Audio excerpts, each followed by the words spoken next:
তুমি 10:15-তে আমার message seen করেছিলে, 10:17-তে আমায় রিপ্লাই করেছো। 2 মিনিট তুমি কি করছিলে? আরে আমি তো টাইপিং করছিলাম, তো কি? 2 মিনিট ধরে টাইপিং? কাকে আই লাভ ইউ লিখছিলে? আমি অষ্টমীতে ব্ল্যাক পরবো, ব্ল্যাকই আমার ভালো লাগে। তাই কোন মেয়ে বলেছে তোমাকে ব্ল্যাক পরলে ভালো লাগে? তুমি আমায় চিট করছো না? আমি জানতাম সব ছেলেরা একই রকম হয়। তুমিই বলেছিলে পরশুদিন। ও আমি বলেছিলাম? তাহলে বল। হ্যালো হ্যালো, হ্যাঁ কথা বলছো না কেন তুমি? আরে বাবা, তোমার কথা শুনতে ভালো লাগে, সব সময় শুনতে ভালো লাগে।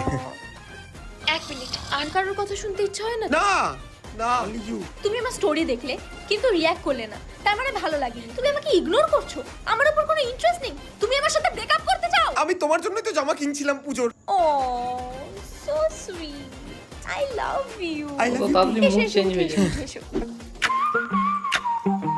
কোথায় গেল? খিদে পাচ্ছে আমার, কত লেট হয়ে গেল। রিলেশনশিপের আগেও ওয়েট করাতো, রিলেশনশিপের পরেও ওয়েট করাচ্ছে, ভালো লাগে না আমার।